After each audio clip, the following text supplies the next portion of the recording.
Hello, everyone, and welcome to the Sustainable Finance Podcast, brought to you by Ceres. I'm Paul Ellis, your host for these programs about developments in this fast-growing industry. If there was any doubt that we've entered a new era for corporate boards, the 2021 proxy voting season dispelled it. Activist investors focused on accelerating the transition to clean energy, and BlackRock voted against 255 directors during the 2021 proxy year. Dr. Katrin Gulden Le Marie is my guest today. She consults with companies on CSR, ESG, and impact investment initiatives and advises boards of directors on their climate readiness and board diversity. She is also a member of the UK's all-party Parliamentary group on ESG, and we're discussing several challenges that aging boards face in today's episode. But before we start, I want to say a few words about our sponsor. I'm thrilled to talk about the important work Ceres is doing. Ceres is a nonprofit organization working with the most influential capital market leaders to solve the world's greatest sustainability challenges. Through their powerful networks and global collaborations of investors, companies, and nonprofits, Ceres drives action and inspires equitable, market-based, and policy solutions throughout the economy. To learn more, go to ceres.org/podcast. That's CERES.org/podcast. At Ceres, sustainability is the bottom line. Hello, Katrin, and welcome to the Sustainable Finance Podcast. Thank you, Paul, for having me, and good afternoon to you from Paris. Thank you very much. What a nice thing to say. It's a beautiful afternoon, I hope, in Paris, because it's a beautiful morning or midday here in mid-Hudson Valley. So, Katrin, we're going to jump right into the questions that you and I have talked about. And the first one is, what general insights can you share with us today about advising classic corporate boards on ESG issues and the low-carbon energy transition? Well, I can share that there's a lot of work to be done still, Paul. And I think what we see is there remain critical gaps in board oversight. And I've shared with you a report already from INSEAD and BCG. And I think I use that title to adequately summarize the response to your question. And the title is called Non-Executive Directors Can Up Their Game Concerning Environmental, Social, and Governance Issues. This report is called the Board Pulse Check. It was published in March 2022. And interestingly, and to my surprise, 70% of respondents within that report said they were moderate to non-effective at integrating ESG into company strategy and governance. And that these are board members, so highly experienced individuals and experts. And 53% of those said they are not effective at dedicating time to reflect on ESG and climate change. And complementary, or in addition to that, I read last week in the Financial Times that auditors, on top of it, fail climate risk assessment and actually don't audit companies sufficiently who lack disclosure or who do not disclose enough the effects of climate-related risks and net zero emissions plans. So I think what we can see is that it's board governance failure, and that we often still overstate assets and we understate liabilities. And this is not a new thing, Paul. We know since the Cadbury report in 1992, so that's 30 years ago, that we as board members as a whole are responsible for financial statements. You know, we have audit committees, we need to review, to recommend, and to discuss. So we have critical gaps in board oversight. And we have a lot of educational work to be done and I think that's a nice lead over, because Sonia Tata, who was one of the authors of this INSEAD and BCG report, she is a board member of Chapter Zero over here in France. And Chapter Zero was founded in 2019. It's an organization which was founded by non-executive directors for the board community to increase climate awareness and climate education. And because founding members felt a need to provide information that is relevant for the board community. And it was sort of after the World Economic Forum had published their report, How to Set Up Effective Climate Governance on Corporate Boards. And the chapter 0 is now growing very much. I can only encourage each listener who's on a board to check them out. They have over 30 chapters worldwide. They're in many countries present, and they provide wonderful education on climate awareness. So we see that as a second thing. And then and a third thing I could say, and this is not derogatory, it's just a remark, is that it's potentially the oversight failures also due to generational gaps, because the average board member of a FTSE 250 company and S&P is over 60 years old. So the stakes, perceptions, and urgencies vary for our different generations. So, Katrin, that brings up two things that I wanted to follow with. The first one is we're going to include a copy of the Chapter 0 report. We're going to attach it to the podcast program so that people can access that and have it available to read the entire document. And the second thing that it brings up is that we are now looking at a period of time where younger people are coming onto corporate boards, and in many cases now, we're developing in these large companies what are referred to as horizon boards. So let's talk about what horizon boards are and how they function differently from classic boards. Right. So you mentioned two different things. I think one is the classic board is opening up, and we have by younger, let's face it, most of the younger board members are well beyond their early 40s as well, right? But a horizon board is something totally different. They're also called shadow boards or future committees. And they vary considerably because they have no official control nor governing function towards senior management, and they don't exercise a fiduciary duty or face any liability risks. They're basically complementary groups and teams that are set up by company management, and they're generally made up out of younger colleagues who are part of the millennial generation, or increasingly now even Generation Z. And Pew Research defines that very well. Young millennials are born between 1981 and 1996, and Generation Z from 1997 to 2015. Those younger people and colleagues contribute with their complementary perspective to corporate strategy. That's very important. They give insight into younger stakeholders, into their perspectives, into their perceptions, and they potentially can help to anticipate disruptions and market signals much earlier. Team members ideally come from various departments and various functions, and if a company is international, also from varying countries. And what they do is, with a horizon board, we increase a company's diversity or company's board diversity and senior management diversity. And this can help us avoid making costly mistakes. What we see is still not the norm, but they are increasingly being developed. And we have a few examples, certainly from the luxury goods sector, the hotel sector, and I found one also from the energy sector. But so far, they do not feature prominently in the media. Now, they're making a contribution from within the infrastructure of a company, as I understand your remarks.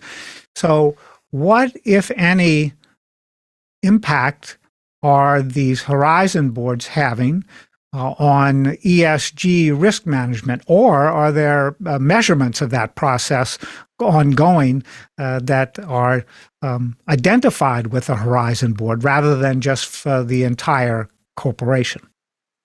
Yeah, I come to the first part of the question first. What contribution? I think they can make a considerable contribution. As far as I'm aware, from the outside, I haven't seen horizon boards used within ESG, but I think they should be for the ESG debate. So we face a variety of transition and disruption risks and opportunities, by the way, in our mitigation and adaptation processes towards net zero. We have to discover and develop new opportunities, and we have to manage those risks as well. And many of them are tied to megatrends. Climate change is a very obvious one, but we have water scarcity, mass migration, digitalization, globalization, automation. We have changes in the work mentality, in education and family structures, even in legal structures. And those have a big impact on society, politics, and our economic systems, also our companies. And in my opinion, and I think in many CEOs' opinion now, they require multi-perspective thinking and reflection, multi-perspective reflection on our workplace realities. And this transcends senior management, which is usually made up of 1 or 2 generations only. And Paul, what is really interesting, we actually have up to 5 generations working simultaneously at the moment in our workplace. I mentioned millennials and Generation Z. There's Generation X. We have baby boomers, but we even have, and I think very prominently, for example, in US politics and business, quite a few members from the silent generation who are 1928 to 1945, who really dominate the public space and strongly. So what this diversity in setting up a horizon board does, it helps us to avoid group thinking, which is normal, which is natural, not just within one's industry or sector, but also laterally just across our own generations. But however, as a classic board member, classic in the sense as somebody who has fiduciary duty and faces liability risks, I have a duty of care to inform myself accordingly in order to assess the risks and opportunities adequately for the company on whose board I sit. However, when I refer to those megatrends, they are so complex.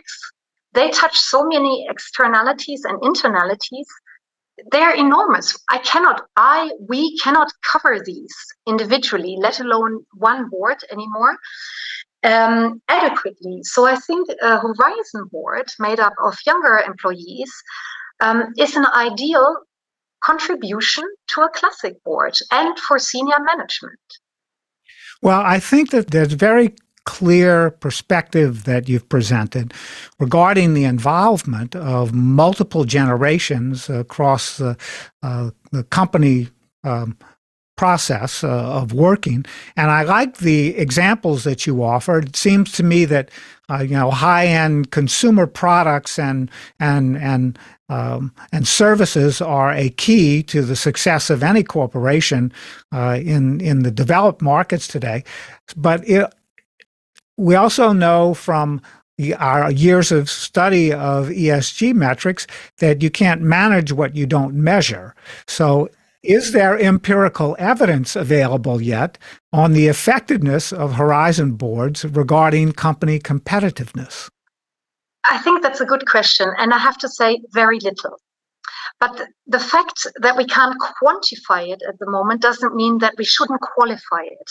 So we have some individual evidence. In the luxury goods sector, for example, one public example, because it was numerously written about, was Gucci, which is part of Kering. And I know those sectors, they use it often in order to discover trends very early. But I think,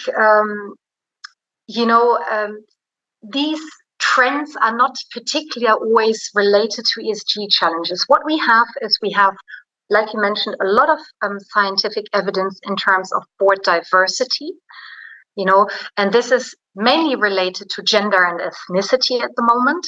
I found one study from 2018 where this researchers actually implemented also age and expertise, and there they found a positive correlation in turn to stock return, which I found very interesting.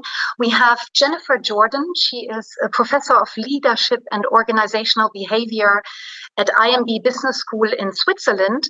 And she has a few times featured in the Harvard Business Review. I think that can be easily accessed because those articles are there both in German and in English. She writes a lot about horizon boards, and she gives some concrete examples.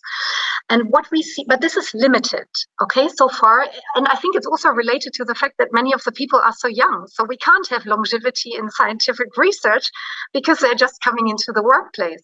What I think is a related phenomenon we see in Germany, I am German, even though I live in France, is that companies increasingly seek also reverse mentoring.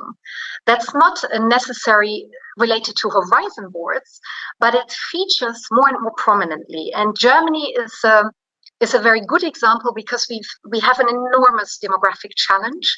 We have a population of 83 million inhabitants. We have about 13 million people retiring in the next few years, and we only have 8 million young people coming into the marketplace. So we need to start to listen, and we need to also become more attractive employers. And this shouldn't be why we set up horizon boards, but we need to give a much more considerable share of voice, as we need to innovate and also adapt to very different requirements, i.e. a market that has changed from an employer-driven to an employee-driven market. Right. Now, of course, one of the big drivers of all market changes and fluctuations these days is climate.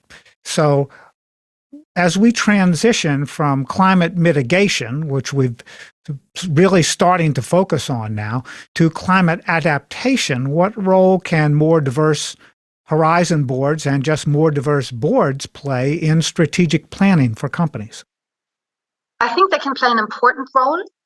I think they can play an important role both in risk assessment and in corporate innovation. I referred to Gucci beforehand.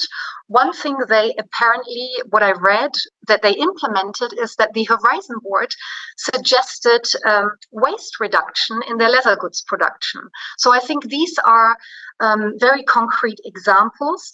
I also answer to you from a European perspective. We have the EU taxonomy, and we have the do no significant harm. I think this will change and be enlarged significantly in the coming years as we try to adapt.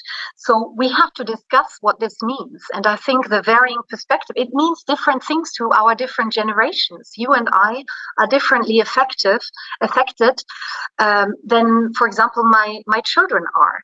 And I think this is going to be a challenge to incorporate, for example, the EU taxonomy. There are still a lot of data gaps. There's a lack of clarity on a lot of things. It will be broadened with the Corporate Sustainability Reporting Directive, the CSRD, as of January 2023.